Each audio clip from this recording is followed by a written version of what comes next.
Now we're gonna do pretty much the most important thing in Cajun cooking, and that is we're gonna make a roux. Now, the rule for most people is 1-to-1 oil and flour. So that's what we're gonna do right here. However, what I like to do is I like to add a little bit more flour than I do have oil. Now, you have different ways of cooking the roux. You'll notice that I got me some heat resistant gloves on. That's because oil pops. You do not want that oil splashing on your skin. That burns, shy. My brother likes to start off with a little bit of oil, add a little bit of flour, and get it thick, and then as he needs, adds more oil. I learned me a little secret right here. I like to get my oil to where it's nice and hot first.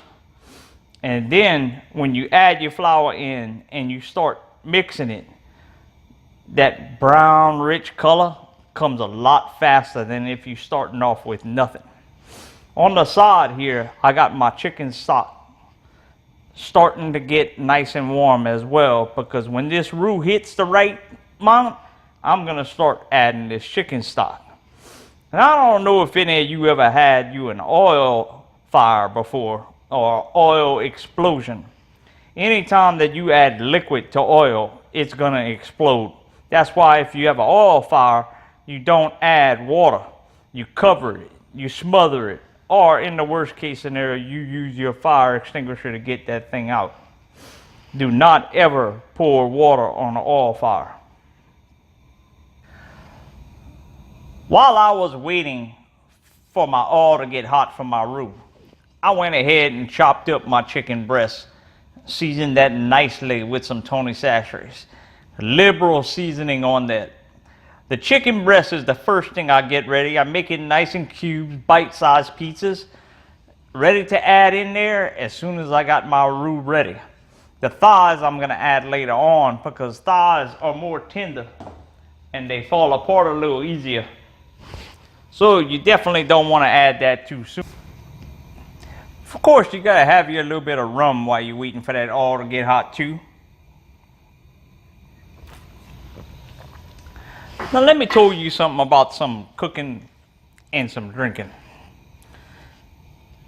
You ever heard somebody tell you, oh, it's early.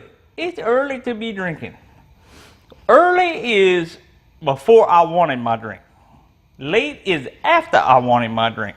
I drink my drink right when I want it, which means it's just on time.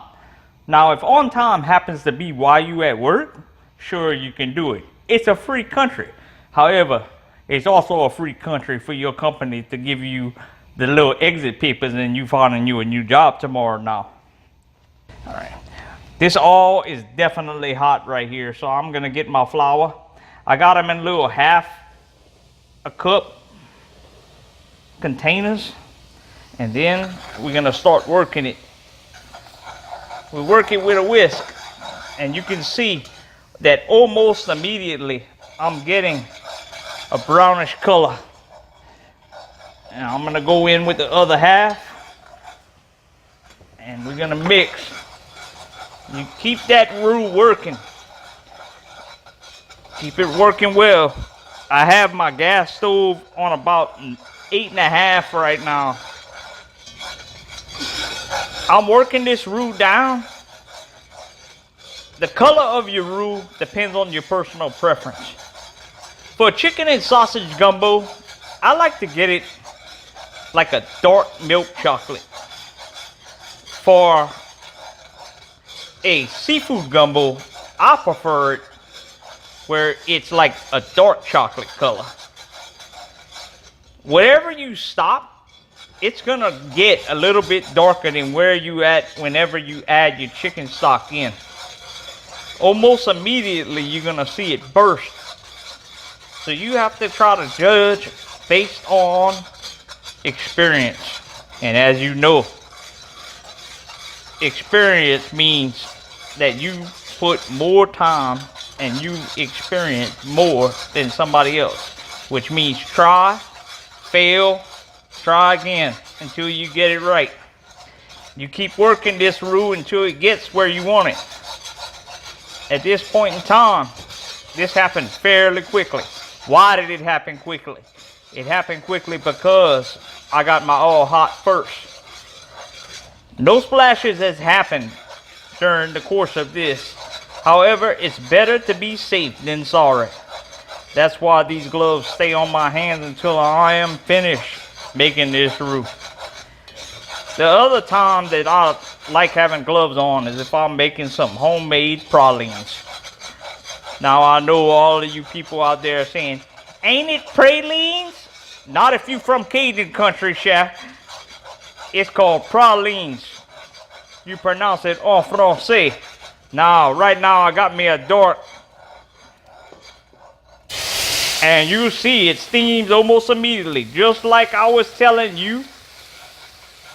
Anytime you add water to a grease fire, it's going to explode. So you have to add this slowly. You get that in, and you get that roux to stop cooking. As you can see, I got a nice little ball going here. I'm going to turn down my heat. And you got a nice, rich brown roux going here. I can tell you right now that if I did not have my gloves on my hand right now, my hands would be burnt, Shy. Heat goes down, and you have a nice, rich milk chocolate color to this roux. Absolutely beautiful. All right, now that I got my roux all nice and good, I'm gonna add my chicken. I'm gonna keep the pot on about 3.5 and just let this saute in the roux. Now we need to add some seasoning up in there. All right, seasoning for a gumbo. I like to measure it like old Justin Wilson. I measure it in my hand like this. You get your like 1 tablespoon. You get like 2 tablespoons. You get like a little bit more, and you throw that up in there. And then I come with some slap your mama. Slap your mama. Give you that extra little kick like that. Put you about that much slap your mama. Throw it in. Oh, what the hell? Get a little bit more. All right. Get that all up in there. And here we come back and we just mix that all in. Cajun gumbo should have a kick. It should be spicy. It should be something that warms your inside of your mouth and leaves you a little ting on the back side of your tongue after you taste that. Of course, one more thing that you add up in there, Tabasco. Tabasco's from Avery Island, Louisiana. Avery Island's in my backwoods door, man. That's where I grew up, around the Palmbreau Bridge area, Lafayette. Avery Island's about an hour away from my house when I was living back in Louisiana. Now I live in Houston. Everybody say, what the heck you doing in Houston, boy? Well, let me tell you something. Houston got jobs. And Houston got a lot of food that they ain't got in Louisiana. Louisiana has amazing food, okay? Amazing. But they have amazing food that is Louisiana made. If you're gonna get food outside of Louisiana, you need to be able to come where the hub's at. And the hub is Houston, Texas.